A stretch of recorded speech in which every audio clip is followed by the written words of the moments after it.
A fun show planned for everyone here today on the Media Row podcast with me, Justin Miller, sponsored, of course, by Stevens Automotive and Sales and Kelly's Little Nipper. Kelly's Little Nipper, 1701 East Grand Avenue in Des Moines. Make sure to go check out the historic Kelly's Little Nipper. And when you do, you're going to get a great experience with great people, great food, great drinks. You're going to have opportunities for trivia nights, opportunity to hear live local music, which is always a blast.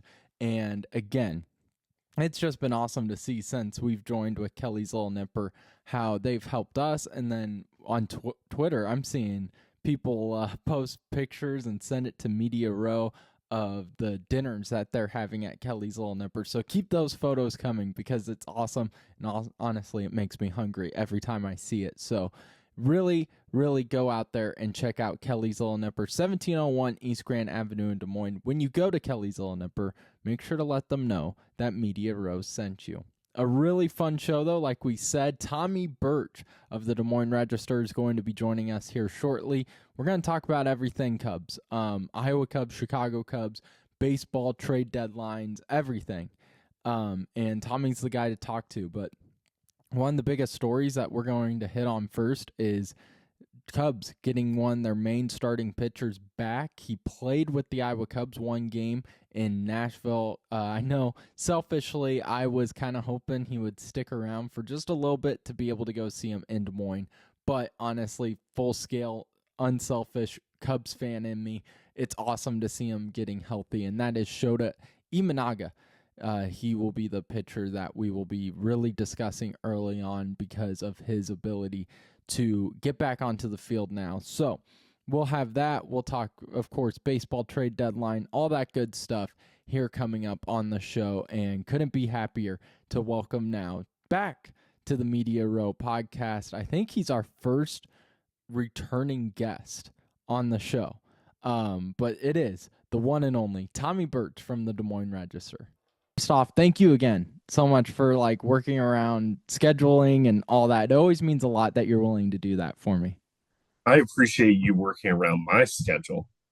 Well, I mean, you have a legit full-time job, so I'm always like, yeah, you go do whatever you need to do. We can make this podcast thing work whenever. Yeah, I mean, my work schedule isn't the most difficult part. It's the children part. Well, hey, you got the place to yourself right now. It's a bachelor pad.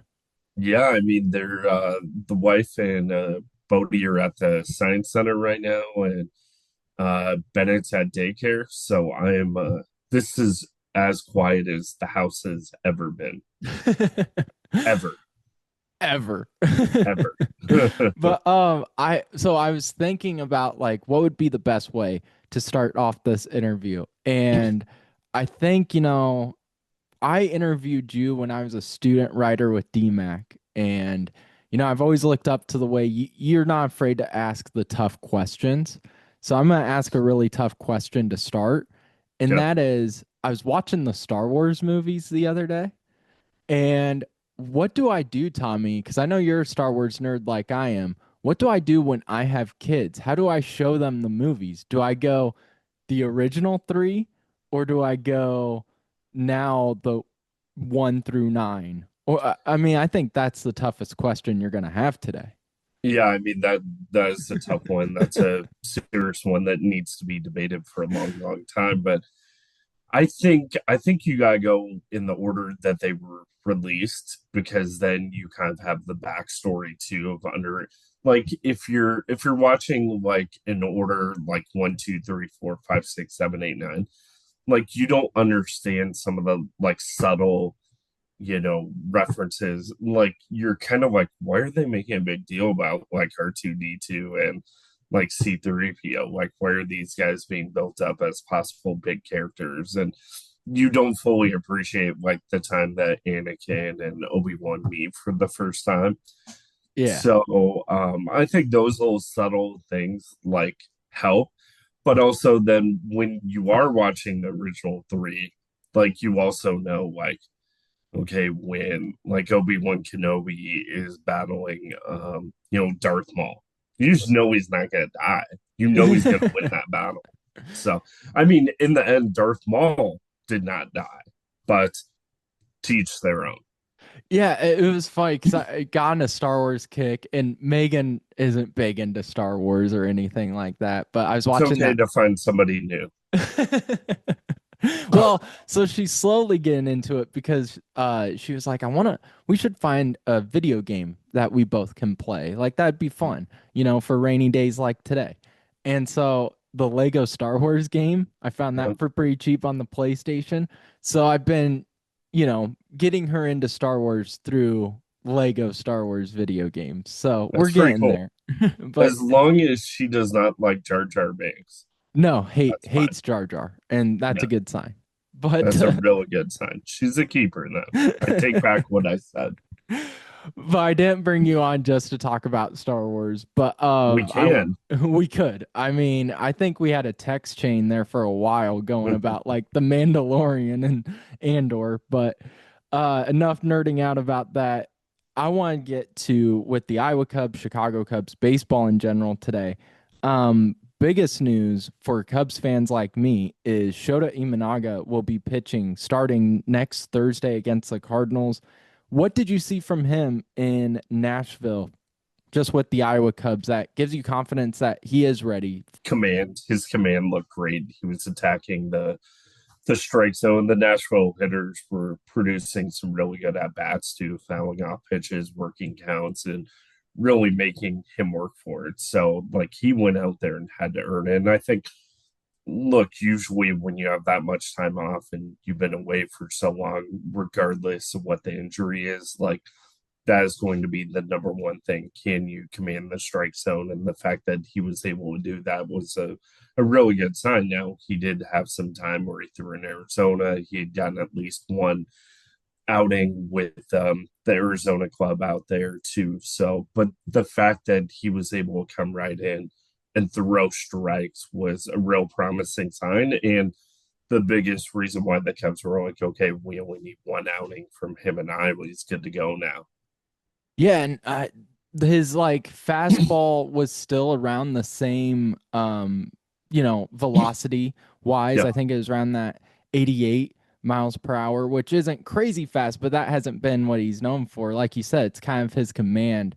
And just is it something that you've seen with Chicago? I mean, I feel like when a star player gets injured, they have done a really good job of the rehab. Is that part on Iowa too? Is there a portion of the Iowa Cubs that we need to give credit to as well?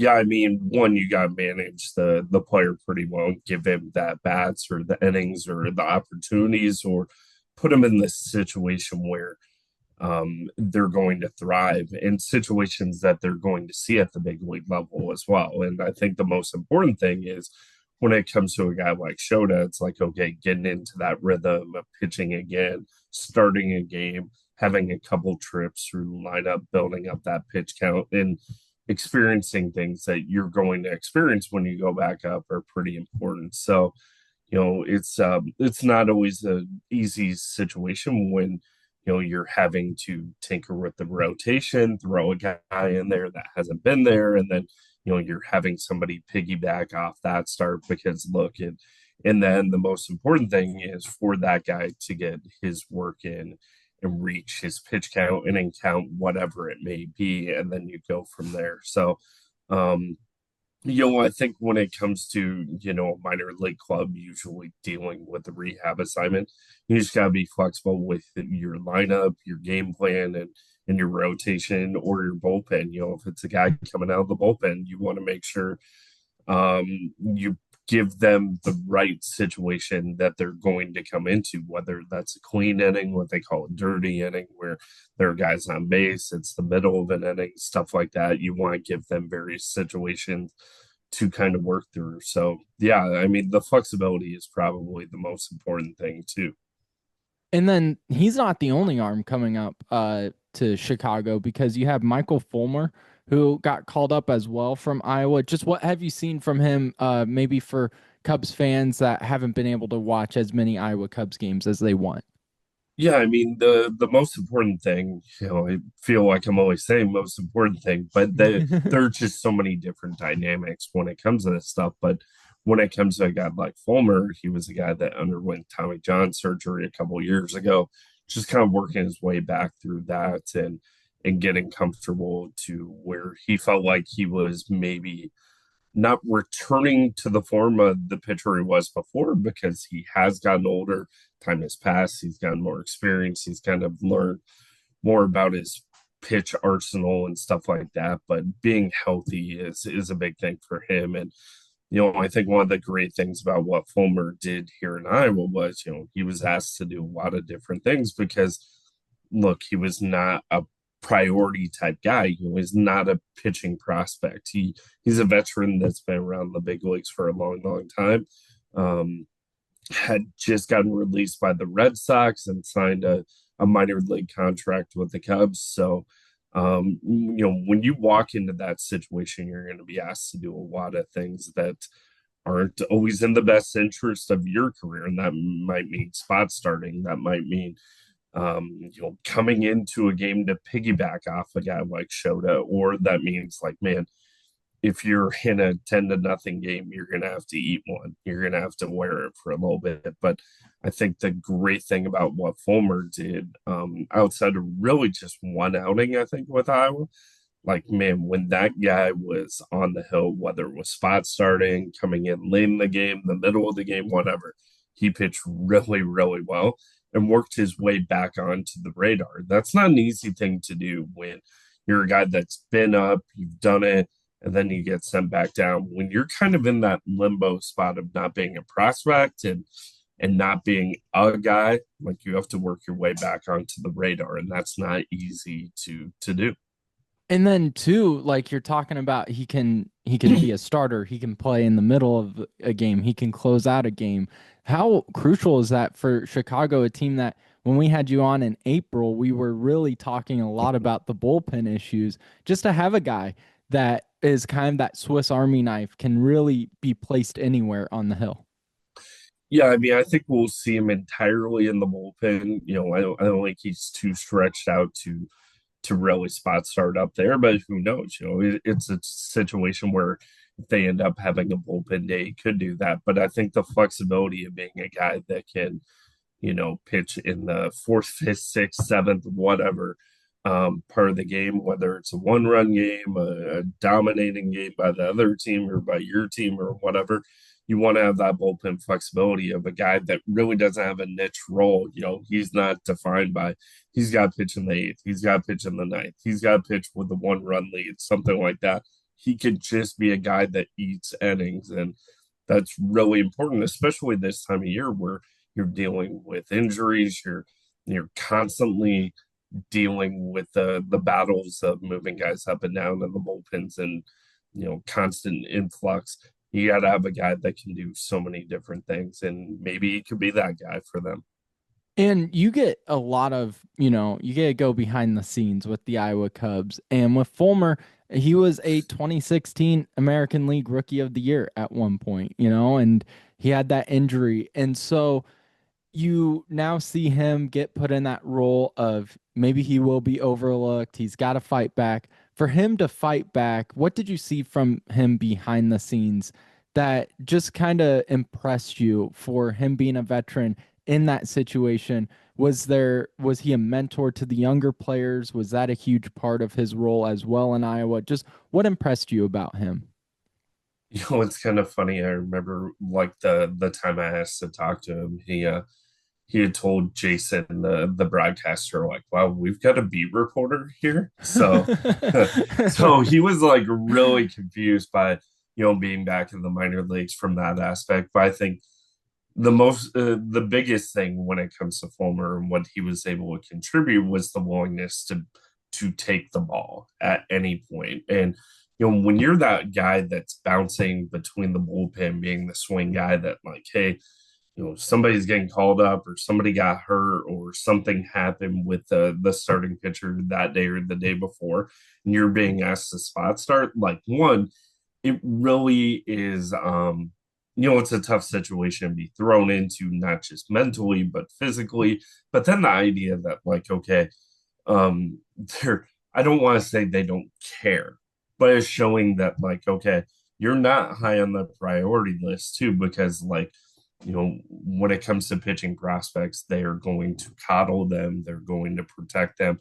And this is not a Cubs thing. This is just any type of organization Yeah. where um, you're going to make sure they have the rhythm, they have the role, and you go from there. But when you're kind of being thrown around into different scenarios, it just shows that, like, man, you're not high on the priority list. But I think his willingness at his age to do that and to be willing to do that, I think speaks volumes. And he was talking to me about the idea that, like, hey, I don't know if the velo is ever going to get back to what it once was, because of all the injuries he's had, how old he's getting, this stage in his career and stuff like that. But also his willingness to look at the analytics and really see what could work for him and to adjust and to keep going, I think speaks volumes to the type of player and person that Michael Fulmer is. And then, I mean, former Iowan, or former Iowa Cub, I should say, Pete Crow Armstrong, he's been just bursting onto the scene this season. Was there something last year, when he was kind of bouncing back and forth from Chicago and Iowa, was there something that you saw that made him stand out that isn't the cliches that we're seeing or the blatant his speed, his bat power? Was there something else that you saw that made you think this guy could become a huge star in Chicago? No, I don't like this type of star. I mean, like I always thought, like when it came to PCA, like there were great skill sets and great intangibles to his game that can make him a really good player. We could see the speed, we could see the defense, we could see the tenacity. One of my favorite stories about PCA was, I can't remember the game. It wasn't last year, but it was the year before, and the Iowa Cubs were down like 8, 9, maybe 10 runs in like the eighth or ninth inning. They're just absolutely getting pummeled. And the ball gets hit out to center field, and Pete just goes flying full speed into the wall to try to make this catch. And one, it was a ball that probably isn't going to be caught, but if there is one person in the world that could probably catch it, it's probably Pete Crow Armstrong. But two, it was at a point in the game where it's just like, why? Just take the ball off the wall, let it be a double, maybe try to hold them to a single. Um, Nobody is going to judge you for that. In fact, like Cubs people are probably hoping you do that so you don't get hurt. But Yeah. I think that says a lot about just like the craziness of PCA as a player, that like he doesn't do anything half-ass. He is full go, 110% all time. So I think that was kind of a special part of his game that you could really, really see. Now, like the power, you saw there was potential for power, but I think I was always like, okay, this is going to be a guy that hits, 15 bombs during a season. Well, he's already got that, and we're not even at the All Star break right now. But his ability to hit for power, get on base, and hit for a decent average has been absolutely shocking. Now, um, the key when it comes to PCAs, we've seen a ton of players that have done stuff like this. Obviously, I think for Cubs fans, the most notable guy is going to be Javier Baez, who, Yeah. produced at a massive high level and had such a high ceiling, but also had like, there was a pretty daunting floor. Now, the key for PCA is going to be, can you keep this up during the second half of the season? Can you continue to be a steady contributor down the road, not have that massive drop off? That is going to be the key question when it comes to PCA. But right now, at this point, the book is out on PCA. People know how to pitch him, people know how to attack him. They should know his weaknesses. And the fact that he's continuing to do what he's doing for such, we're past the part of this is a really good stretch. This is a really good run. Yeah. We're at a point where this is a phenomenal season. Now the key is like, okay, can Pete continue to do it for years to come? If he can, like, man, what a steal the Cubs ended up getting when they traded for him. And it's interesting because I see so much similarities between him and Javi Baez. He was Sure. involved. He was the one player the Cubs got when they traded Javi Baez, right, to the Mets. Yep. Yep. So that's So always funny to me. But I get, yeah, the Javi Baez similarities is something I always get nervous as a Cubs fan because he's got that electric speed. He's got the defensive stops. He can really do anything on the field you need him. But man, there's some of those home runs that he has where that ball is like almost hitting the ground and it's a golf yeah. swing. So Yeah. that always worries me too. Sure. I will say when it comes to PCA, I think the plate discipline's gotten a lot better. And, in the end, everybody's plate discipline is going to be better in Javier Baez. That's a low bar to clear. Now, actually, what he's doing for the Tigers this year is really remarkable. And I think something nobody saw coming either over the last couple of years of what he had done. But, Javi has turned into probably one of the biggest surprise stories in all of baseball, along with PCA, but for different reasons. Where, like, man, when PCA came up, for the first time, not last year, but 2 years ago, like he did not look like he belonged. He did not look like he felt comfortable in the batter's box. But then the following year, it got to the point where it's just like, man, there's really nothing else he can do at the AAA level. He has accomplished this. Now, can he take that next step and not be, what we call, a 4A guy, a guy that can play really well at AAA, but can't make that jump to the big leagues and play at a consistent level. He's done that so far. And, I think realistically, anybody that tells you, like, yeah, we totally saw this coming from, a hitting perspective is probably full of crap. And it's been interesting because PCA has been all the headlines. Like he is now the star for the Cubs right now with just his ability to steal bases, get home runs, his defensive plays.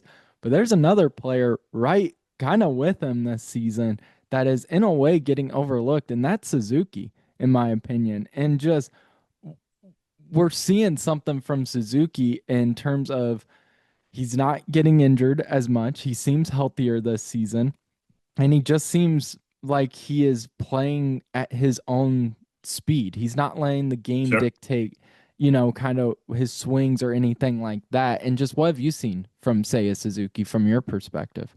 Yeah, I think you kind of hit it there too, where you said, like, man, he's healthy. I mean, it seems like every year since he has come to the United States, every year he's dealt with one thing or another. And some of these injuries have kept him out a substantial amount of time where it's really tough to get in a rhythm if you're hot, to stay hot, or to get hot when you're in and out of the lineup, you're going on the IL, you're having to do rehab assignments. Like I was seeing him every year in Des Moines, where it's like one, I'm the last guy people want to see, but like especially in that role, they really don't want to see me. But the level of consistency that he has managed to produce at has been astounding and crazy and really good too. I mean, now what is it? Is it the idea that Say is healthy? Is it that he's getting more?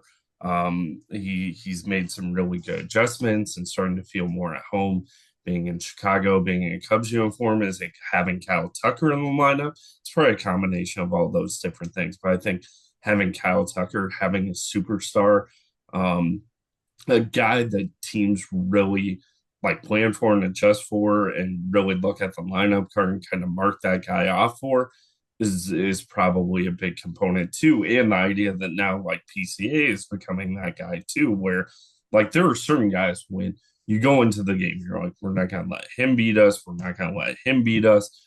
We'll take whatever it is with those guys and we'll attack everybody else. Now, when it comes to the Cubs lineup, you're like, man, okay, we can't pitch around PCA, we can't pitch around Tucker. We've got Suzuki kind of looming there too, and the fact that they're all playing well and they're doing it consistently is really not that big of a shock when you think about the fact that they're all playing around each other. And this will be the last Chicago Cubs focus question. Then I kind of just want to go to baseball as a whole. But what are you seeing from the Chicago Cubs that maybe they could need help on? Because in April, it was definitely the bullpen. Is it still the bullpen or has it changed now to something else? Yeah, I think the bullpen's actually in a pretty good spot. Now, that kind of depends in a week or two. Obviously, guys can have a couple of bad outings, and suddenly you're not so hot on a guy. Injuries can pop up. I would say probably the most important need when it comes to the Cubs, and you're talking possible trade deadlines, you need starting pitching. I mean, look at all the starting pitching that the Dodgers have, and they Yeah. still don't have enough. Injuries are going to pop up. Injuries have already popped up for the Cubs when it comes to Shota, when it comes to Justin Steele. You're having to rely on a lot of guys who have not been the guy at times. And I think now you're starting to see them come back down to earth a little bit. And I think probably one of the biggest talking points when it comes to the Cubs too is like right now you're handing the ball off to rookie Cade Horton a great deal of times right now, and he's a guy that is extremely talented, has pitched really well. He's been steady. He hasn't been overwhelming, but like they don't need him to be. I think eventually he'll take that next step. But Cade Horton is a guy that missed most of last season with an injury. He is going to rapidly move past that innings count that he had last season. So at some point, I think you begin to worry like, okay, how much are we going to be able to rely on Cade Horton? How much can we hand him the ball?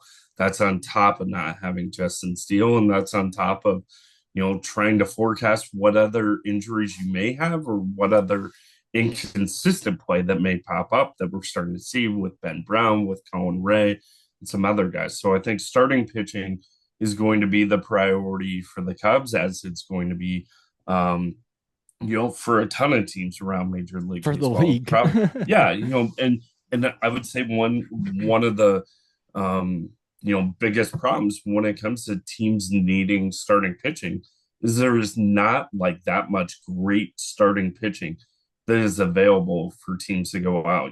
Sandy Alcantara, was the guy that I think a lot of people were thinking like, okay, that's going to be a guy that we can go get at the trade deadline. He's not been very good. He's not been very consistent. Chris Sale was the guy that I think a lot of people were thinking like, okay, maybe he'll end up getting shipped off. Now he's hurt. So, the market is just not very strong when it comes to starting pitching. So it's going to be interesting to see what teams like the Cubs do and teams like, other teams are in contention. But, when it comes to the Chicago Cubs, like um, they have the assets to go out and get anything that they want at the trade deadline. It's a matter of are they willing to spend? Are they able to find what they want? Because the capital that they have of prospects in the minor leagues, specifically in Des Moines, is very rich. So you bring up, that minor league of just having so much depth and how you can use that to propel yourself in the future. My next question was going to be because we saw in April, the Iowa Cubs were, voted the most athletic team in AAA. Is there a team through this time of watching the Iowa Cubs go up against different opponents in the AAA? Is there a team that has impressed you and that you are thinking, man, with the trade deadline coming up, this team has a lot of depth that they could use to propel them in the future? Minor league teams or major league teams? So like, is there someone for so like how Chicago Cubs have the Iowa Cubs that they could grab from to use at the trade Sure. deadline? Is there another team that they could utilize their AAA as a Sure. major asset that maybe is a surprising asset too? Yeah, I mean the Pirates have a ton of capital too when it comes to minor league pitching, but it's probably not going to be something that they unload. They do have major league pitching that they're probably going to unload. Maybe a guy like Cedar Rapids native Mitch Keller. The Dodgers always have a great minor league system. I would say like the most impressive thing when it comes to what the Dodgers have done over the past 5 years, and really the impressive thing about what they've done over the last decade is that they not only everybody always talks about what they end up doing in terms of signing, spending, and saving, and waiting to pay Shohei or somebody else until Yeah. down the line. It's like that. Yeah, we can talk about that all you want, but also like the Dodgers have done an incredible job of identifying, drafting, developing, and keeping talent in the minor league system. It seems like every time they go out and make a major trade, like you never hear about them giving up their one, two, three, four, five prospects. They're always giving up somebody else. Now, granted, their minor league system is just so stacked that like their number eight is probably going to be a number one on some teams. But the fact that like they keep ushering up talent from the minor league level and can go out and trade and get whatever they want without giving up anything they want is insane. Well, yeah, I remember when the Cubs got Michael Bush from the Dodgers, and I was like, oh, I'll be happy with Cubs getting any sort of Dodgers Yeah, AAA players. it It's kind of wasn't a like, big deal for the Dodgers. He wasn't one of their biggest prospects, but he was a guy that, like, yeah, people had some high expectations for, some big hope for, but he wasn't going to be the next big Dodger. And he certainly wasn't going to be a guy that got big league time anytime soon, especially with what they have in the infield, especially what they have at first with Freddie Freeman. And at the time, too, like Michael Bush was looked at as pretty much like a bat only guy with not really a home, but he's turned himself into possibly a gold glove first baseman. So um yeah, it's wild. no, I treat whenever the Cubs get something from the Dodgers from their AAA teams, I treat it like in the NFL draft, where if your team needs an offensive lineman, you're like, screw it, just grab someone from Alabama or any of the Georgia, any of those SEC schools where you may not know the name, but they have such a track record that you feel confident in whoever you get. But the trade deadline is about a month away. Is there any big names that you think could be on the move right now? Yeah, I mean, some of those names I brought up before, obviously some guys when it comes to the Marlins, but I think locally for like a team like the Cubs, like there are going to be some big names on the Iowa Cubs that could get shipped. Owen Casey is a guy that we've talked about. I don't know about Moises Ballesteros. I kind of in the back of my mind, I think he's almost an untouchable type player, but also, they are in some desperate need for starting pitching. So, it's like I said, there are some really good bats on the market, specifically when you're talking about the Marlins. But it's like starting pitching is not really, um, a huge market right now. So, I think teams are going to have to get creative when it comes to the trade deadline too, but also like the next couple of weeks are really going to dictate like, okay, who is going to be, a team that's actually competing or not competing. The Minnesota Twins are a team that kind of keep finding themselves sitting on the fence where, they rattle off that big, they start off slow, go on a big winning streak, and now they've cooled off immensely and are really struggling now. If they keep struggling, is Pablo Lopez going to be a guy that ends up getting dealt? If he is, right now he's hurt too. But if he can get back healthy, like, is somebody going to take a flyer on him to have at the end of the season? I don't know. Maybe. And so, Tommy, again, thank you again so much for doing this for me. I really appreciate it. What can listeners, viewers, is there a latest story going to be out on the Des Moines Register that they should keep an eye out for that you're working on, or any cool news coming up in the Tommy Birch life? Yeah, I've got some really cool stories coming up. I went up to or I went up to Dubuque the other week to do a story on Quinn Nauman, the elite high school and distance runner. He actually works at Hy-Vee on the weekends, so I went and hung out with him during a shift. Went and hung out with AJ Green, who plays for the Milwaukee Bucks and is Nice. from Cedar Falls. He was back in town for a basketball camp, and then Iowa State fans will be excited. I've got a story coming out. Macy Camito, who is a star at Carlisle and is committed to play at Iowa State. So some of those are going to be rolling out over the next couple of weeks, and then we have draft coverage that's going to be coming up with a couple of guys from Iowa, Tain Gray from Dallas Center Grimes. Um, And then Sean Gamble, who I think a lot of people don't know the name locally. He's born and raised in Des Moines. He was going to go to Dowling, didn't end up going to Dowling, ended up moving to IMG Academy. His family still lives in Iowa, but he had eyed pro baseball as something he wanted to do. He's committed to Vanderbilt. I think some projections have him possibly as a first round pick, maybe a second round pick, but he's a Des Moines kid who could go high in the draft as well. So we'll have a ton of coverage with that coming up too. Can't thank Tommy Birch enough for coming on the show.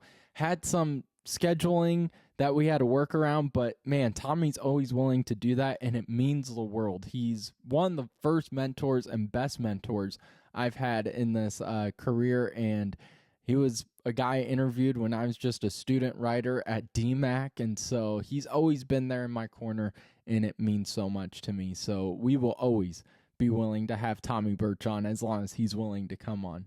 But I know we talked a lot of Cubs here today. We will make sure to hit up a little bit of the St. Louis Cardinals on Friday, as we will have Scott Warman, who does kind of a post-game show, pre- and post-game shows for both the St. Louis Blues, St. Louis Cardinals, and has done some really interesting stuff as well with the Missouri Valley Conference. So he will be joining us on Friday.